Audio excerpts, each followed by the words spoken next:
E meus irmãos, tudo bem com vocês? Eu espero que sim. Nesse vídeo de hoje, vou continuar essa série sobre a pré-existência, que para mim é um dos entendimentos mais reveladores e profundos sobre o nosso real sentido de vida. Então, neste vídeo aqui, vou explicar quem nós somos em essência, ou melhor, quem éramos antes deste mundo ser criado, se éramos anjos, filhos de Deus, seres divinos. Fique até o final do vídeo que irei destrinchar esse tema.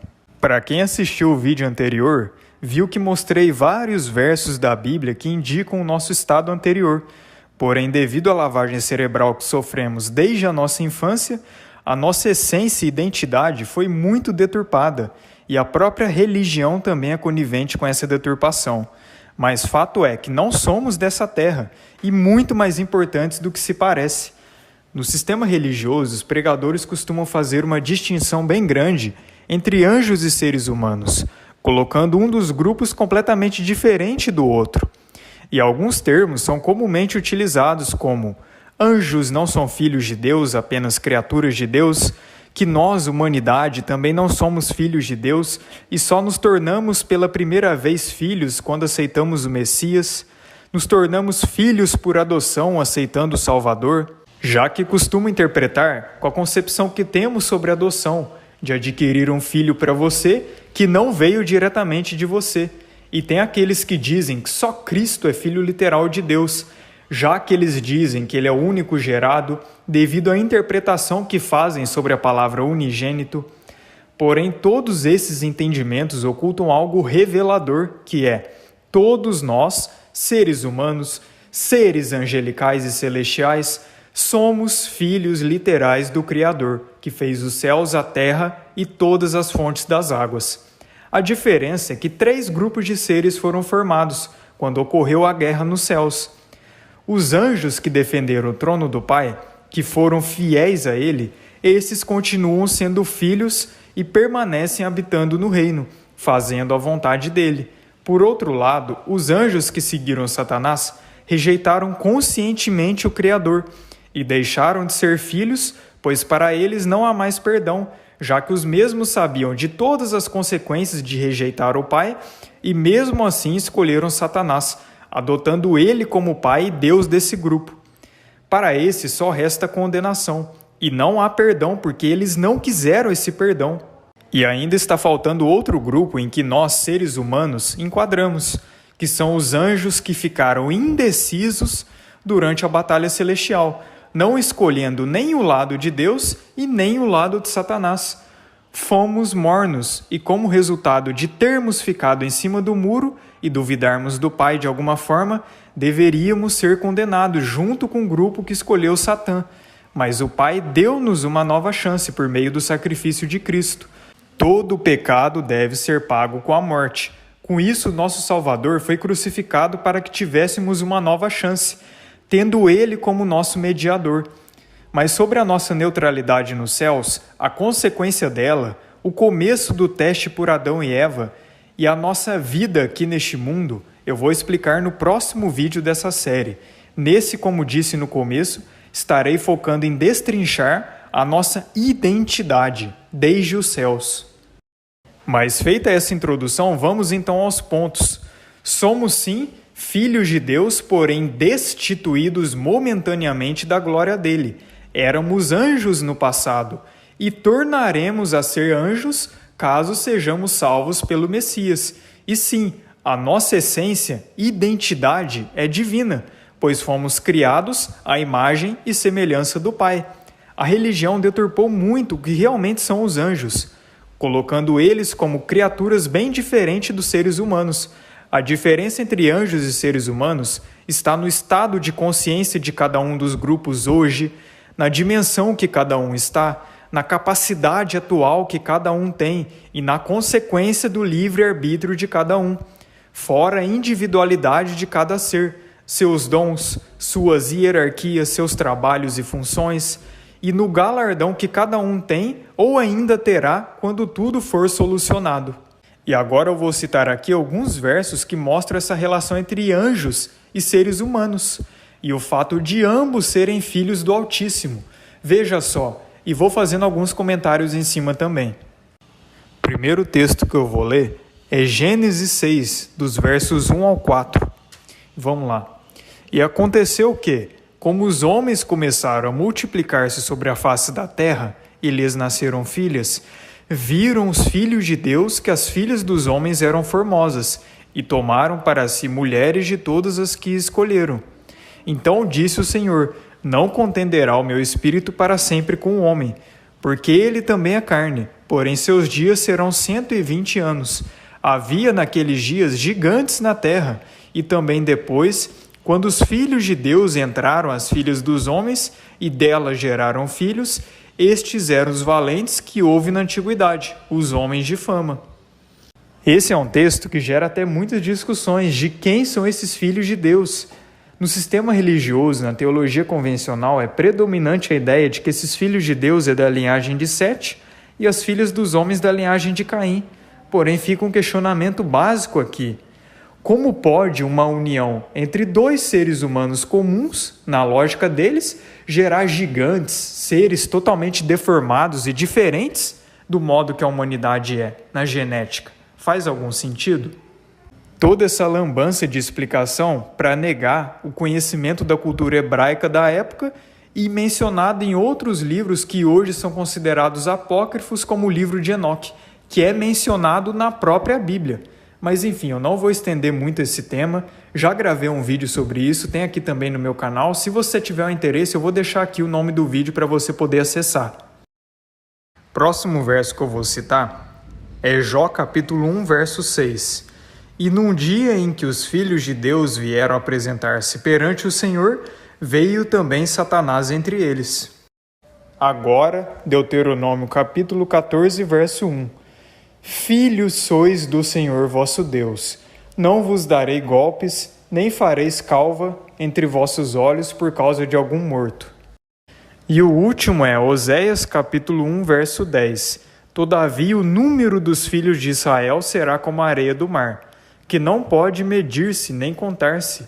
E acontecerá que no lugar onde se lhes dizia, vós não sois meu povo, se lhes dirá, vós sois filhos do Deus vivo. Todos esses 4 versos possuem algo em comum, o termo filhos de Deus, que no original é Binei Ha-Elohim, como eu já tinha dito antes.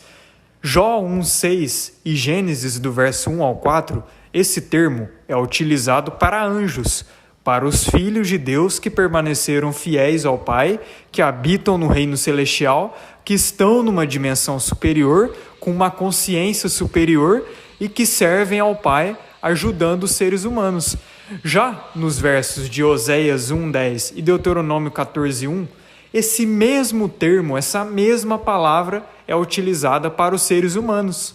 Então percebe-se que essa ideia de que anjos não são filhos de Deus, apenas criaturas de Deus, ou que nós seres humanos só nos tornamos filhos quando aceitamos o Messias e filhos por adoção, na concepção deles de adoção, de adotar ou de pegar um filho que não é proveniente de você, essas ideias não têm base nas Escrituras, principalmente quando se analisa o original, porque o original deixa bem claro, do começo ao fim, de que assim como os anjos, os seres humanos também são filhos de Deus. A diferença é a condição de cada um. Os anjos estão em corpos de luz, estão habitando junto ao Pai, e a humanidade está aqui, em corpos carnais, habitando nesse mundo material, nesse mundo caído, que é o reino de Satanás. O termo filhos por adoção, que é utilizado em alguns versos da Bíblia, como Romanos 8, 23 e Efésios 1, 5, traz um significado bem diferente do modo que nos é apresentado. A palavra original em grego nesses versos de adoção é uiotésia, que significa se estabelecer como filhos ou voltar a ter o direito de sermos chamados de filhos, de termos esse título de filhos. Mediante a fé no Messias, nós voltamos a ter esse direito, nós nos estabelecemos como filhos do Pai. Em nenhum momento esse termo significa a adoção do modo como nós conhecemos, que é você adquirir um filho que não veio diretamente de você, que não é da sua genética, que não foi gerado por você. Não é esse o caso. Todos nós fomos gerados diretamente do Pai. incluindo os anjos caídos, os demônios que seguiram Satanás. A diferença é que os anjos que seguiram Satanás, esses perderam totalmente o direito, o título de serem chamados de filhos do Pai, porque eles não fizeram a vontade do Pai, eles não obedeceram ao seu Pai. Para nós, humanidade, para nos estabelecermos como filhos do Pai, é mediante a fé no Messias, que pagou esse grande preço por nós, de resgate, de recompra, porque fomos destituídos da glória do Pai e o Messias nos institui novamente ao Pai. E todo aquele que rejeitar o sacrifício do nosso Salvador, que não obedecer, que não seguir os mandamentos do Pai, esses terão o mesmo destino dos anjos caídos, dos anjos que escolheram Satanás, que perderam totalmente o direito de serem chamados filhos do Pai. Mas aquele que faz a vontade do Pai, esse continua, esse estabelece o chamado de filho, o direito de ser chamado de filho. Em João capítulo 1, verso 12 diz: Mas a todos quantos o receberam, deu-lhes o poder de serem feitos filhos de Deus, aos que creem no seu nome. Em algumas traduções é utilizada a palavra se tornarem filhos de Deus. E essa palavra no original em grego é ginomai. Essa palavra significa fazer com que seja ou continuar. Então o que o Messias faz não é dar o direito à humanidade de serem chamados filhos do Pai pela primeira vez, como se eles nunca tivessem sido filhos antes, mas sim o direito de continuarem sendo filhos do Pai. A parábola do filho pródigo é explicado com muita maestria essa questão de quando habitávamos na glória do Pai, convivíamos com Ele, tínhamos um relacionamento com Ele, éramos ricos, mas devido à transgressão que cometemos, viemos parar em uma terra estranha, fomos destituídos, mas o Pai, em seu infinito amor, misericórdia e bondade, deu-nos o perdão, concedeu-nos uma nova chance. Vou ler aqui a parábola, Lucas 15, a partir do verso 11, e disse: Um certo homem tinha 2 filhos, e o mais moço deles disse ao pai: Pai, dá-me a parte dos bens que me pertence. E ele repartiu por eles a fazenda. E poucos dias depois, o filho mais novo, ajuntando tudo, partiu para uma terra longínqua e ali desperdiçou os seus bens, vivendo dissolutamente. E havendo ele gastado tudo, houve naquela terra uma grande fome, e começou a padecer necessidades. E foi e chegou-se a um dos cidadãos daquela terra, o qual o mandou para os seus campos, a apacentar porcos. E desejava encher o seu estômago com as bolotas que os porcos comiam, e ninguém lhe dava nada. E tornando em si, disse: Quantos empregados de meu pai têm abundância de pão, e eu aqui pereço de fome? Levantar-me-ei e irei ter com meu pai, e dir-lhe-ei: Pai, pequei contra o céu e perante ti. Já não sou digno de ser chamado teu filho. Faze-me como um dos teus empregados. E levando-se foi para seu pai, e quando ainda estava longe, viu o seu pai, e se moveu de íntima compaixão, e correndo lançou-se-lhe ao pescoço e o beijou.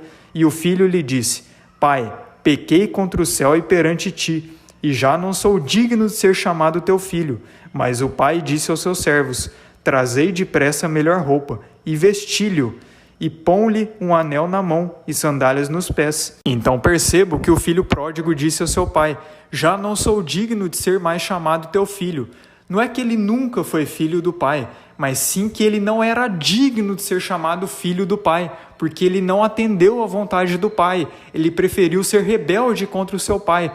Por isso ele não era digno de ser chamado filho, mas o pai o perdoou, o pai deu uma nova chance a ele. E esse é o estado em que a humanidade se encontrava. Devido à nossa transgressão, não éramos mais dignos de sermos chamados filhos do Pai, mas o Criador, em seu amor, bondade e misericórdia, concedeu-nos o perdão mediante Cristo, mediante nosso Salvador. E por meio de Cristo, nós continuamos a ter esse direito de sermos chamados filhos do Pai, porque não merecíamos isso. Merecíamos a condenação eterna, porque o pecado deve ser pago com a morte, mas o Messias nos resgatou e nos libertou dessa condição. E por outro lado, todo aquele que rejeita o Messias, todo aquele que vive no pecado, que vive na iniquidade, esse acaba adotando, inconscientemente ou não, Satanás como o pai deles, assim como fizeram os anjos caídos. Não é que eles não são provenientes do Pai, mas eles não seguem o Pai e acabam adotando Satanás como pai deles, porque eles fazem a vontade de Satanás. Mas a você que segue o nosso Salvador, que busca essa santidade, essa purificação do pecado, que tem um coração sincero e devoto ao Pai, você continua tendo esse direito de ser chamado filho do Pai, porque o Pai te perdoou por meio do nosso Messias. Em Lucas, no capítulo 3, quando vai falar da genealogia do nosso Messias, no verso 38 está escrito que Adão é filho de Deus. E sabemos que toda a humanidade que habita aqui em corpos carnais veio diretamente de Adão. Tem a genética herdada de Adão, assim como tem de Eva também. E Adão, ele veio diretamente do Pai, porque ele é filho do Pai, assim como nós também somos. Veja só o que está escrito em Mateus 23, no verso 9. E a ninguém na terra chamei vosso Pai, porque um só é o vosso Pai, o qual está nos céus. Uma pergunta que eu faço para quem diz que nós não somos filhos de Deus: se nós não somos filhos de Deus, então por que Deus nos dá o direito de chamarmos Ele de Pai? Aqui nessa terra nós herdamos a genética de nossos pais, encarnamos aqui por meio do ventre de nossas mães, mas a nossa origem é dos céus. A nossa origem vem diretamente do nosso Pai Celestial. A nossa alma é originada do Criador. E as vestimentas, a habitação temporária, que é o nosso corpo, que é formada no ventre de nossas mães. Por mais que na condição carnal a gente é originado do nosso pai terreno, a nossa condição espiritual é gerada de nosso Pai Celestial, e de nosso Pai Celestial que veio a origem de tudo. Por isso que nós somos filhos, é simples de entender. O Messias chamava o nosso Criador de Pai, e ele diz para os seus discípulos também chamarem ele de Pai, porque ele é o nosso Pai, o verdadeiro Pai. Então, para esclarecer bem essa questão de filhos, os anjos que permaneceram fiéis ao Pai, esses continuam sendo filhos, servindo ao Pai e habitando junto com Ele. A humanidade foi destituída da glória dele, mas todos aqueles que aceitarem o Messias, que limparem suas vestes através do sangue dele, esses continuam sendo filhos. Mas aqueles que rejeitarem o Messias, aqueles que fizerem a vontade de Satanás, aqueles que continuarem na prática do pecado, esses deixarão eternamente de ser filhos, assim como os anjos que seguiram Satanás durante a rebelião celestial. Mas agora falando sobre o nosso Salvador e o termo unigênito, que é aplicado diretamente para ele. A interpretação predominante em cima do termo unigênito é de que o nosso Messias é o único filho gerado, enquanto que todos os outros seres celestiais são apenas criados. E isso acaba gerando outros entendimentos que, como eu já expliquei durante o vídeo, não são bíblicos, como de todos os anjos serem apenas criaturas e não filhos. Mas a palavra original, que se refere ao unigênito, não é do modo como nos dizem. Por isso eu sempre enfatizo que é muito importante você buscar o significado no original das palavras, porque tem muitas traduções erradas que trazem um significado completamente diferente da essência da mensagem. As escrituras não foram escritas em português ou inglês, elas foram escritas em hebraico, algumas passagens em aramaico e a Nova Aliança foi escrita em grego. Mas o termo unigênito no original é monogene, que significa primeiro do seu tipo, único do seu tipo, único de sua espécie, único de um determinado grupo. O nosso Salvador Yeshua é o único que veio aqui nessa terra, nesse estado terreno, que nunca pecou. Ele é o único que foi concebido de uma virgem e não por meio de uma relação. Ele é o único dentre todos os seus irmãos que decidiu se sacrificar pelos irmãos que foram destituídos e que mereciam a condenação. Nenhum outro ser celestial fez o que ele fez. Nenhum outro ser celestial pagou o preço que o nosso Messias pagou.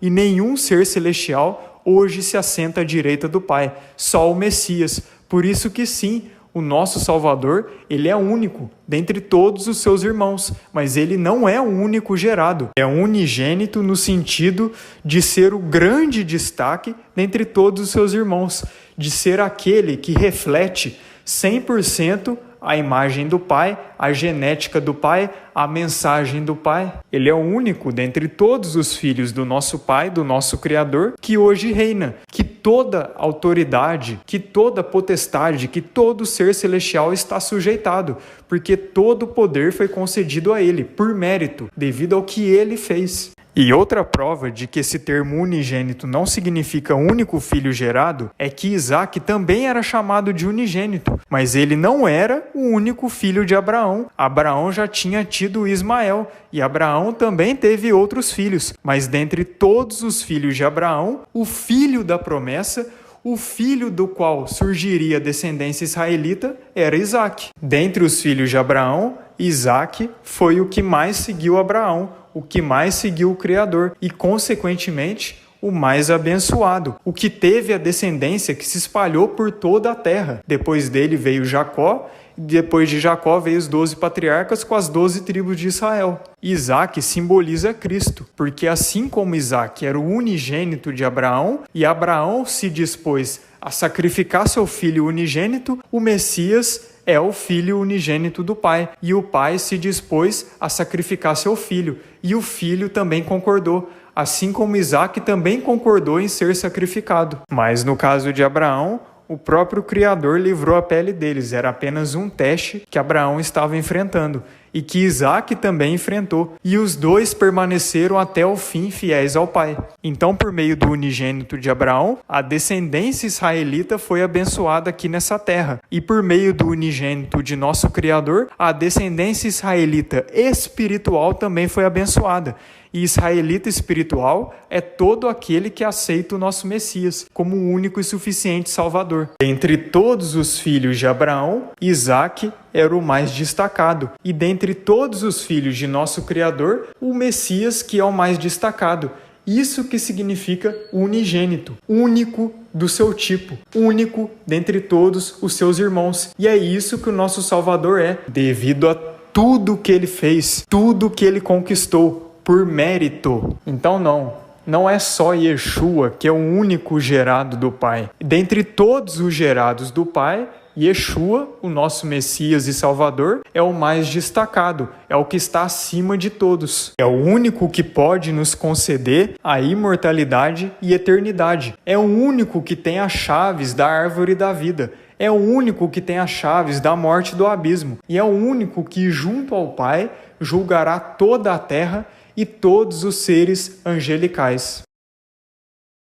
Agora eu quero esclarecer aqui a nossa essência angelical e divina, que para muitos religiosos pode ser motivo de escândalo, mas que nas Escrituras está claro esse entendimento. Eu vou mostrar aqui por meio de alguns versos a partir de agora. Retomando o que eu disse no começo do vídeo, a palavra anjo em hebraico é malak e em grego é ángelos, e ambos significam mensageiro ou enviado de Deus. Ou seja, os anjos são aqueles que habitam junto ao Pai e que trazem a mensagem direta do Pai, que servem ao Pai e que ajuda nos propósitos do Pai junto à humanidade. Após a ressurreição do Messias, ele mesmo diz para os seus discípulos: "Ide e fazei discípulos por toda a terra. Ide e pregai o evangelho a toda criatura e a todo lugar."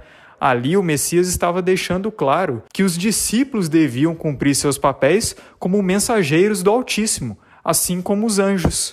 Mateus 28, versos 18 ao 20. E chegando-se Jesus, falou-lhes, dizendo: "É-me dado todo o poder no céu e na terra. Portanto, ide, fazei discípulos de todas as nações, batizando-os em nome do Pai e do Filho e do Espírito Santo, ensinando-os a guardar todas as coisas que eu vos tenho mandado. E eis que estou convosco todos os dias até a consumação do mundo." E Marcos capítulo 16, versos 15 e 16. E disse-lhes: "Ide por todo o mundo, pregai o evangelho a toda criatura. Quem crer e for batizado será salvo, mas quem não crer será condenado." Todo aquele que é nascido de Deus por meio do Espírito, a Ruach, se torna um mensageiro do Pai, se torna um pregador do Evangelho. O Evangelho significa boas novas, uma mensagem que vem diretamente do Pai. O maior mensageiro do Evangelho, dessa mensagem direta ao Pai da salvação da humanidade, é Yeshua, o nosso Salvador. Inclusive, ele aparece na Antiga Aliança, com outro nome, ou melhor, título que é dado a ele, que eu vou expor aqui mais para frente. Anjos são seres celestiais, filhos de Deus que habitam junto ao Pai e que servem ao Pai trazendo a mensagem dele para a humanidade. E sim, nós, no nosso estado anterior, na nossa pré-existência, éramos anjos. E quando aceitamos o nosso Salvador, nós voltamos a ser considerados anjos, já que anjos, no original, como eu venho falando, é mensageiro do Altíssimo. Quem prega o Evangelho das boas novas da salvação se torna um mensageiro do Altíssimo, assim como os anjos são. A diferença é o estado temporário de cada um. Os anjos que habitam junto ao Pai estão em corpos espirituais, com uma consciência muito superior. Mas nós, quando aceitamos o Messias aqui em corpos carnais, nós também nos tornamos mensageiros do Altíssimo, mas com uma certa limitação. E só quando houver a ressurreição dos mortos e o arrebatamento dos que estiverem vivos durante o final da grande tribulação, que receberemos os corpos incorruptíveis, espirituais, e tornaremos a ter esse estado anterior, mas ainda com mais glória e com mais plenitude. Por isso que todos esses termos que são usados para se referir aos anjos no original, também são usados para se referir à humanidade, porque a diferença está no nosso estado atual e não na nossa essência. Não é que somos seres completamente distintos, todos nós somos filhos do Pai. Assim como o termo Binei Haelohim é usado para anjos e seres humanos, o termo Malak, que se refere a anjos, e o termo Ángelos, em grego, que se refere aos anjos, também se referem aos seres humanos. Olha só essas passagens. Gênesis 32, a partir do verso 3. E enviou Jacó mensageiros adiante de si a Esaú, seu irmão, a terra de Seir, território de Edom, e ordenou-lhes, dizendo: Assim direis a meu senhor Esaú, assim diz Jacó, teu servo, como peregrino morei com Labão, e me detive lá até agora. E tenho bois e jumentos, ovelhas e servos e servas, e enviei para o anunciar a meu senhor, para que ache graça em teus olhos. E os mensageiros voltaram a Jacó, dizendo: Fomos a teu irmão Esaú, e também ele vem para encontrar-te, e 400 homens com ele.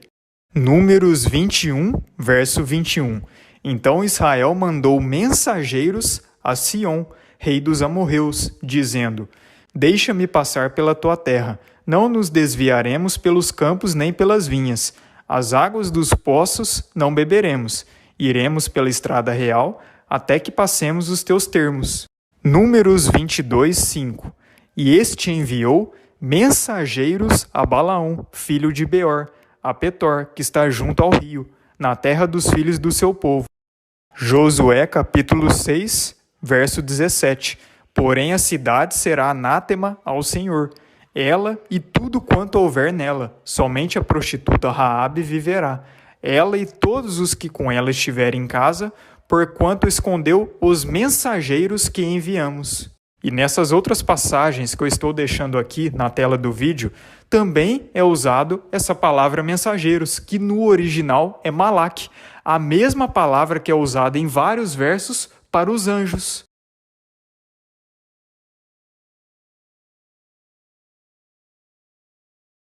Na Aliança Renovada, o termo ángelos também é usado para seres humanos, como por exemplo na passagem de Mateus 11, verso 10, porque é este de quem está escrito: Eis que diante da tua face envio o meu anjo, que preparará diante de ti o meu caminho.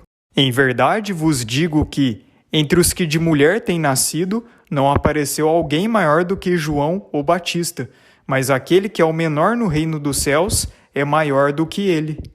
Assim como está escrito em Malaquias 3 e também em Malaquias 4, João Batista é chamado de anjo do Pai, mensageiro do Pai.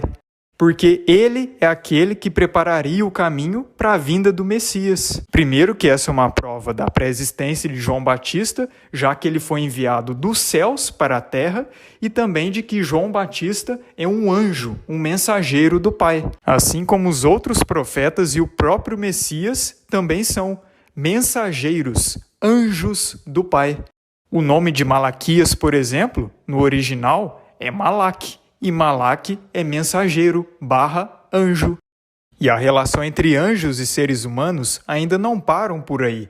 Ainda há muito mais referências que mostram essa ligação entre ambos.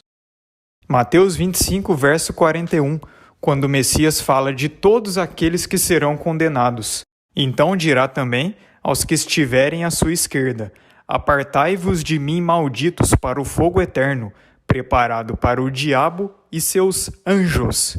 Perceba que nesse texto em nenhum momento faz a distinção entre anjos e seres humanos. Não está escrito no texto que o fogo eterno será preparado para Satanás, seus anjos e todos os seres humanos que seguirem a eles. Não, o texto não faz essa distinção e só mostra que o diabo e seus anjos serão condenados. A pergunta que fica aos que dizem que anjos e seres humanos são criaturas completamente diferentes é por que ambos estão debaixo da mesma jurisdição ou do mesmo julgamento, se são criaturas bem distintas. Porque sabemos muito bem que todo ser humano que rejeitar o sacrifício do Messias será condenado ao fogo eterno junto com Satanás. Esses são aqueles destinados à condenação. Mas no texto em nenhum momento fala deles, mesmo sabendo que eles serão condenados. Por quê? Justamente porque todo aquele que rejeitar o Messias, que seguir Satanás, torna-se um anjo de Satanás, já que ele adotou Satanás, tendo consciência ou não, como o pai dele, como o Deus dele. Não há uma punição diferente para demônios e seres humanos que rejeitarem o Messias, porque todo aquele que rejeita o Messias, consequentemente, torna-se um demônio, porque demônios já estão destinados à condenação, demônios não podem se arrepender, não se arrependem, só fazem o mal, só fazem a vontade de seu Pai e sempre se opõem ao nosso Criador.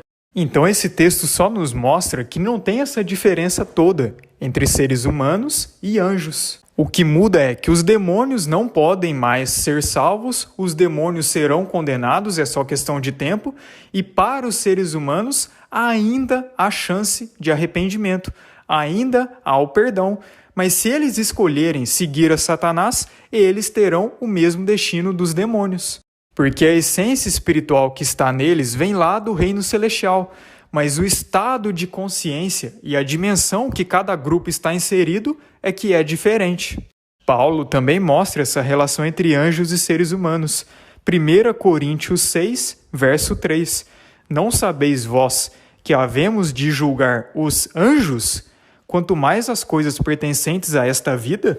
Perceba que, mais uma vez, ambos estão debaixo da mesma jurisdição, anjos e seres humanos. Os seres humanos que forem salvos tornarão a ser anjos em corpos incorruptíveis, e os salvos, os eleitos, julgarão os anjos que serão condenados. Se o ser humano é uma criatura completamente diferente dos anjos, então por que o ser humano vai ter o direito de julgar os anjos? E claro, tem outra questão aí que vai da hierarquia e do galardão que cada um receber. E quanto mais alta a hierarquia, quanto mais alto o galardão, mais o ser angelical e celestial terá o direito de julgar. Nos céus há hierarquias, nos céus há trabalhos e funções diferentes. E sim, tem seres que estão acima dos outros, e o próprio Pai é que os colocou nesses determinados cargos. Quem começou com essa ideia de que todo mundo deveria ser igual, que todo mundo deveria ter o mesmo direito é Satanás.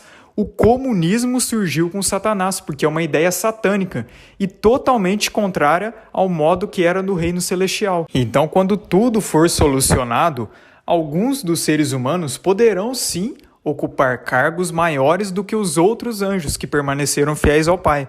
Mas isso vai das obras que cada um pratica, vai do galardão que cada um vai receber como recompensa, e o próprio Pai é que vai conceder em sua justiça a autoridade e o poder a cada um, mas será perfeito, será em total harmonia e não haverá mais nenhuma corrupção. É muito simples a mensagem que a Bíblia traz.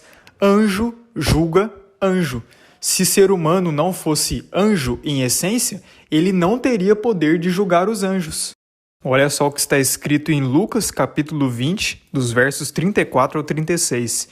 E respondendo Jesus, disse-lhes: Os filhos deste mundo casam-se e dão-se em casamento, mas os que forem havidos por dignos de alcançar o mundo vindouro e a ressurreição dentre os mortos, nem hão de casar, nem ser dados em casamento, porque já não podem mais morrer, pois são iguais aos anjos e são filhos de Deus, sendo filhos da ressurreição. Percebe que esse texto deixa bem claro que a nossa condição, que nós seremos iguais aos anjos e também filhos de Deus, como eles são? Em Marcos 12, 25 e Mateus 22, 30, também é repetido essa frase, que seremos iguais aos anjos, na mesma condição. E sei que através desses textos é gerada uma interpretação de que anjos não têm gênero ou capacidade de reprodução. Porém, em outras passagens da Bíblia, vemos que esse entendimento não está em harmonia com as Escrituras. Em Gênesis 6 mostra sim que os anjos têm capacidade de reprodução. E no livro de Enoque deixa ainda mais claro de que os filhos de Deus eram anjos do céu, mas que se rebelaram e juntaram-se junto ao terço rebelde.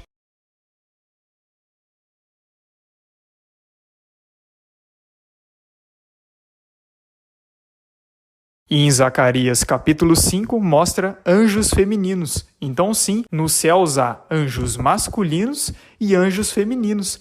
Esse aspecto do masculino e feminino vem lá do reino celestial. Essa ideia de que anjos e o próprio Criador são andrógenos, que não possuem gênero, quem quer imputar isso é Satanás. Por isso que essas ideologias, que a gente sabe muito bem do que se trata, são satânicas, são totalmente contrárias aos princípios e mandamentos do Criador. Só para se ter uma ideia, a figura que é retratada como andrógena é Bafomé, e Bafomé é um demônio. Então cuidado ao ter entendimentos como esses, porque você pode muito bem estar caindo em uma cilada satânica. E a ideia que esse texto traz do casamento é que não teremos casamento no reino celestial entre um anjo masculino e um anjo feminino, porque o único casamento que terá no reino celestial é do Messias, do nosso Salvador, com sua noiva, com a igreja, de todos aqueles que forem salvos. Nos céus, todos nós seremos irmãos um do outro, numa grande família celestial, tendo o Criador como nosso Pai. Mas voltando então a outros textos que mostram a semelhança entre anjos e seres humanos. Gálatas 4, verso 14. E não rejeitastes nem desprezastes isso, que era uma tentação na minha carne. Antes me recebestes como um anjo de Deus, como Jesus Cristo mesmo. Apocalipse 21, verso 17. E mediu o seu muro de 144 côvados, conforme a medida de um homem, isto é, a de um anjo. Agora veja só esses versos que mostram a relação entre anjos, seres humanos e estrelas. Daniel 12, verso 3. Os que forem sábios, pois, resplandecerão como o fulgor do firmamento, e os que a muitos ensinam a justiça, como as estrelas sempre e eternamente. Olha só que lindo esse texto e mostra como será o nosso estado, em resplendor, em glória, que brilharemos como as estrelas no firmamento. Esse texto, assim como outros textos que eu vou citar, que estão nas Escrituras, mostram que estrelas não são como a pseudociência nos apresenta, mas sim são capacitores elétricos dentro de um sistema eletromagnético. Estrelas sempre são associadas a anjos nas Escrituras, e como nessa passagem também são associadas aos seres humanos. Salmo 147, verso 4. Conta o número das estrelas, chama-as a todas pelos seus nomes. Juízes 5, verso 20. Desde os céus pelejaram, até as estrelas, desde os lugares dos seus cursos pelejaram contra Cícera. Jó capítulo 38, que é um capítulo muito revelador, como eu citei no vídeo anterior, verso 7. Quando as estrelas da alva juntas alegremente cantavam, e todos os filhos de Deus jubilavam. Daniel 8, verso 10.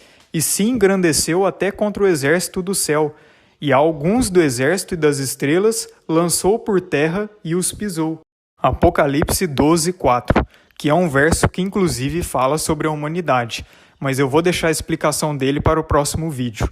E a sua cauda levou após si a terça parte das estrelas do céu, e lançou-as sobre a terra, e o dragão parou diante da mulher, que havia de dar à luz, para que, dando ela a luz, lhe tragasse o filho.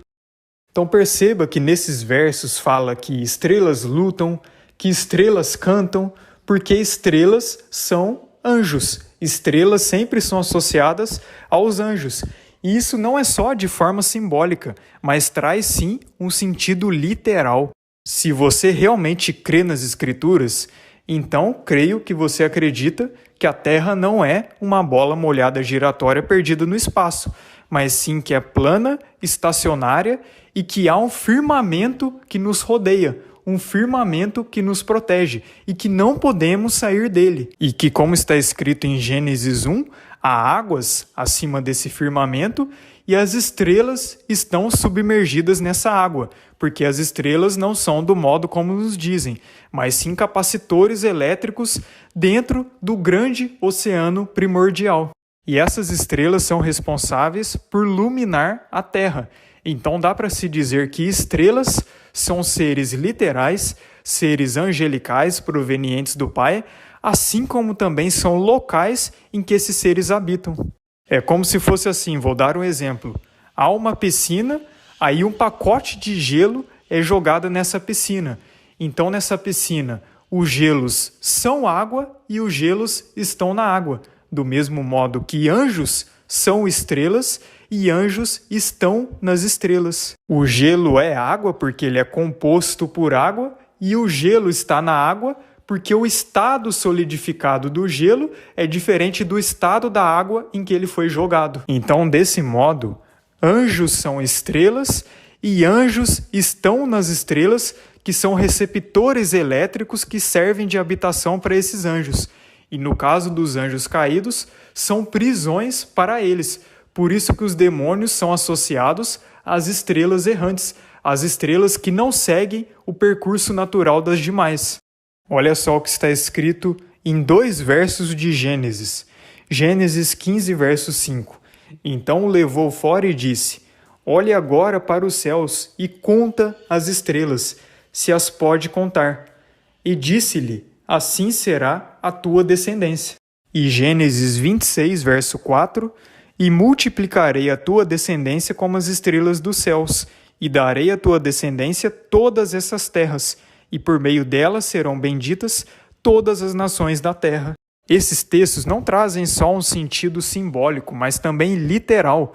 As estrelas são os locais em que os anjos que precisam passar por esse teste estão inseridos, que na cultura hebraica é entendida como Guf, o salão de almas. Então o Criador diz para Abraão, nesses 2 versos, que multiplicaria a descendência dele como as estrelas do céu, não só porque a descendência dele seria numerosa, mas sim porque todas aquelas estrelas, todas aquelas almas daqueles seres que deveriam passar pelo teste de carne e sangue, encarnariam aqui nessa terra. Esses que estão no Guf, o salão de almas, são as almas dos neutros que precisam passar por esse teste para ter a oportunidade de retornar para casa aceitando o Messias, tendo a fé nele. E todos aqueles que aceitarem o Messias, tendo a fé nele verdadeiramente, esses se tornam descendentes legítimos de Abraão, por meio da fé. Todos esses se tornam israelitas espirituais. Por isso que o Criador ordena que pregue o Evangelho a toda criatura e a todo lugar, porque em todos os locais do mundo há israelitas espirituais, há pessoas que aceitaram e confessam o Messias. Por isso que essa descendência espiritual de Abraão, que também é descendência do Messias, estão espalhados por todas as nações. Todos nós, seres humanos, somos cidadãos celestiais e retornaremos para casa por intermédio do nosso Salvador. E israelita e povo do Criador é todo aquele que cumpre as ordenanças do Pai, alinhado com a fé em Yeshua. Então veja só que incrível, o plano do Criador de redenção para a humanidade. Nós não merecíamos absolutamente nada disso. merecíamos estar junto com os anjos caídos, junto com Satanás, merecíamos essa condenação eterna, mas o Pai, por intermédio do nosso Salvador, nos reconciliou com Ele, deu-nos essa nova chance, porque Ele teve compaixão de nós. É somente levantar as mãos para os céus e agradecer sempre, porque esse amor do Pai é indescritível. Não tem palavras para dizer o tamanho desse amor e o tamanho dessa misericórdia. Louvado seja aquele que fez os céus e a terra. Louvado seja Yahweh, o nosso Criador, o nosso Eterno, o nosso Altíssimo, e seu plano perfeito por intermédio de Yeshua. Como eu tinha dito, Yeshua, o nosso Salvador, também é um anjo do Pai, devido a tantos versos que eu mostrei que anjos não são do modo como nos dizem, porque Yeshua foi o principal mensageiro que veio diretamente do Pai, o principal mensageiro do Evangelho. E na Antiga Aliança, ele era chamado de o Anjo do Senhor. Por isso que o Anjo do Senhor, na Antiga Aliança, teve um papel tão importante com os israelitas. E esse Anjo do Senhor refletia a imagem do Pai, assim como nosso Salvador, em corpo carnal, também refletia. Esse o Anjo do Senhor teve uma participação direta na libertação dos israelitas da escravidão do Egito, assim como Yeshua, quando encarnou aqui nessa terra, foi o principal participante na libertação da humanidade da escravidão do pecado. Não à toa que esse o Anjo do Senhor não é mencionado no Novo Testamento, porque esse o Anjo do Senhor é a pessoa de Yeshua. E engraçado que até muitos teólogos e pregadores do sistema religioso reconhecem que esse o Anjo do Senhor é o Messias, mas se perguntarem para eles se o Messias é um anjo, eles vão dizer que não. Então, como o próprio título que era dado a ele no Antigo Testamento, sim, Yeshua é um anjo do Criador, mas ele é o destacado entre todos. Ele é o anjo do Senhor, o mensageiro do Pai, porque ele é o principal. Não estou dizendo jamais da forma que os adventistas pregam, que Yeshua é o arcanjo Miguel. Não. Tratam-se de seres diferentes, mas sim, Yeshua também é um anjo, mas ele é o principal, o unigênito, dentre todos os seus irmãos. É simples, anjo significa mensageiro ou enviado de Deus e filho de Deus. E Yeshua não é o mensageiro e não é o Filho de Deus? Porém, dentre todos os anjos, ele é o único que hoje senta à direita do Pai e que todo o poder e autoridade foi concedido a ele. Então, o nosso Salvador já atuava muito antes dele encarnar aqui nessa terra e sempre teve esse papel principal em ajudar os israelitas e toda a humanidade no plano de redenção. E assim como a humanidade, Yeshua encarnou aqui nessa terra, nessa experiência temporária de carne e sangue, e estava temporariamente no estado menor que o dos anjos, até depois ele ressuscitar e ser glorificado. Hebreus 2, verso 7. Tu o fizestes um pouco menor do que os anjos, de glória e de honra o coroaste, e o constituíste sobre as obras de tuas mãos. Esse verso também é citado no Salmo messiânico. Então, esses versos revelam que a diferença entre anjos e seres humanos é o estado de cada um. Os seres humanos hoje estão, sim, menor do que os anjos, porque eles estão destituídos, enquanto que os anjos estão na glória. E o próprio Messias também participou desse estado destituído, mas para nos salvar. E por ele ter enfrentado tanta coisa por amor a nós, ele merecidamente de todos os filhos foi o mais glorificado, ao ponto de ser o único em que o Pai tem orgulho de dizer: este é meu filho amado, em quem me comprazo, ouviu. E para encerrar esse vídeo, que já está ficando longo, os próximos 2 versos que eu vou citar mostram que sim, nós temos uma essência divina. O que muda é o nosso estado temporário de destituição da glória do Pai. Salmos 82, versos 6 e 7. Eu disse: vós sois deuses, e todos vós filhos do Altíssimo. Todavia morrereis como homens, e caireis como qualquer dos príncipes. Esse verso é citado pelo próprio Yeshua no capítulo de João 10. Quando os judeus estavam questionando o Yeshua, chamando ele de blasfemo, por ele dizer que era filho do Pai, por ele dizer que ele tinha essa essência divina e que ele era o mensageiro do Pai, os judeus chamavam ele de blasfemo, mas olha só o que ele disse. Não está escrito na vossa lei, eu disse, sois deuses?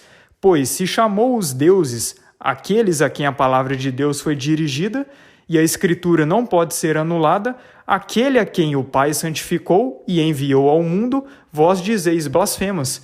Por que disse, sou filho de Deus? Se não faço as obras de meu Pai, não me acrediteis. Mas se as faço e não credes em mim, crede nas obras, para que conheçais e acrediteis que o Pai está em mim e eu nele. Então nós, humanidade, todos os seres angelicais e celestiais, têm sim uma essência divina.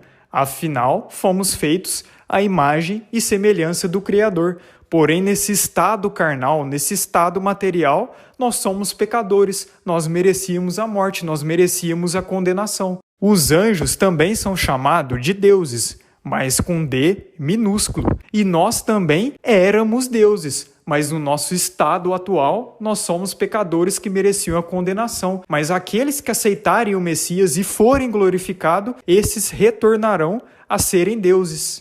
Um filho de cachorro também é cachorro. Um filho de leão também é leão. Um filho de tubarão também é tubarão. Um filho de um pássaro também é pássaro. E um filho de Deus é o quê?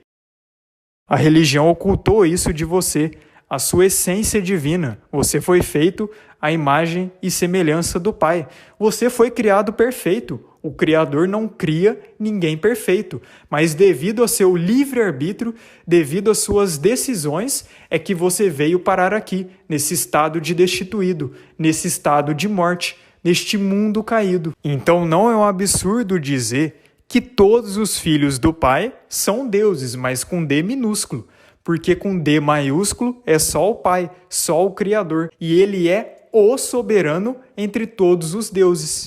Nem o Messias é superior a ele, o Pai é superior a todos.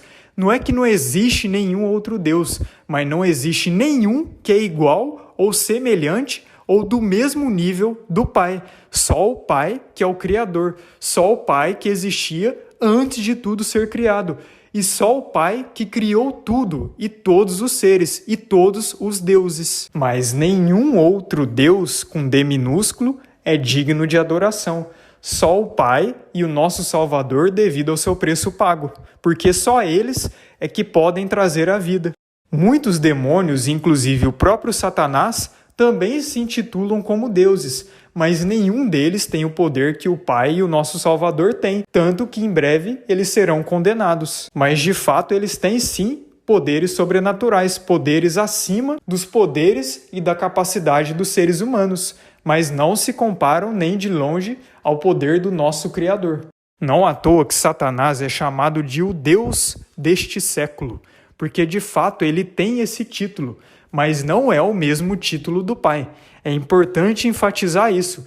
Esses seres angelicais, eles têm sim títulos de deuses, mas não se comparam com o título de soberania do Pai, porque quem quis tirar a adoração e o foco ao Pai foi Satanás. Satanás queria toda adoração e todo louvor a ele.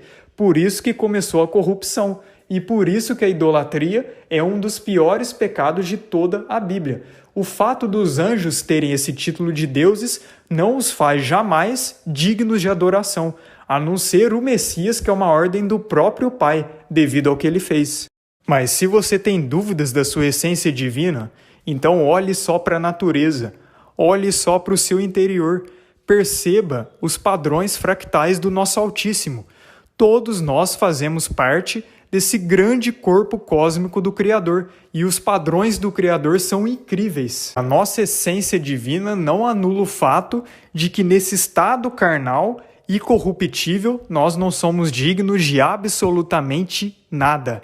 E só tornaremos a ser divinos em definitivo, aceitando o nosso Salvador e após a ressurreição e glorificação dos eleitos, que vão habitar junto ao Pai. Estamos aqui para aprender, para crescer, para evoluir, para arrepender dos maus caminhos, para reconhecer os erros, para buscar a melhoria, a santidade, a proximidade ao Criador, sendo sempre submissos a Ele e seguindo o exemplo, caráter e conduta do nosso Messias.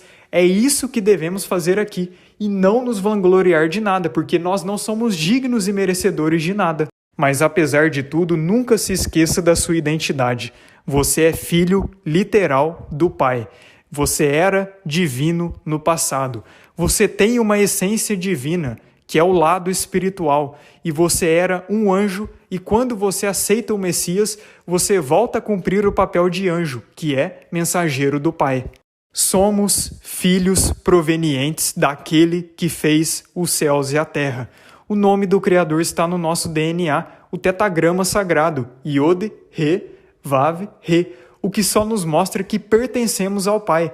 Nunca aceite essas teorias mentirosas que são feitas para te desviar completamente do seu real propósito e da sua identidade, de que você é um macaco avançado ou de que você é fruto de uma explosão. Jamais. Você é filho literal do Criador. Você veio diretamente do Criador. E você está aqui para arrepender, para mudar os seus caminhos e para se moldar na vontade daquele que te criou e daquele que te salvou. Aceite aquele que nos deu uma nova chance, que um dia você pode voltar a ser a imagem e semelhança do Pai, perfeito em seus caminhos e refletindo o nosso Criador, que é soberano sobre tudo. O Criador decidiu amar. O Criador decidiu formar uma família e Ele quer que voltemos a fazer parte dessa família celestial que nós somos provenientes. O nosso Pai Yahweh, Ele te ama e Ele te quer de volta. Aceite a Ele, busque a Ele, siga o exemplo do nosso Salvador, cumpra suas leis, suas ordenanças, porque o que o Pai mais quer é que sejamos como o filho pródigo, que a gente reconheça os nossos erros e que nos voltemos a Ele. E Ele corre e está de braços abertos para nos receber e faz de tudo para resgatar uma ovelha perdida. A você que está me assistindo, você é meu irmão literal, não só irmão na fé, mas irmão porque nós todos somos provenientes do nosso Criador. Nós todos somos filhos dele. E para continuarmos sendo filhos dele, devemos sempre honrar a ele, sempre agradecer a ele, devido a tudo que ele fez por nós. Mas então eu vou nessa, meus irmãos, agradeço muito a você que acompanhou a mensagem até o final, que o Eterno te abençoe e eu espero muito te encontrar na glória do nosso Pai Celestial. Afinal, você é meu irmão e o que eu mais quero é que estejamos juntos por toda a eternidade. Fiquem todos na paz do nosso Pai Eterno.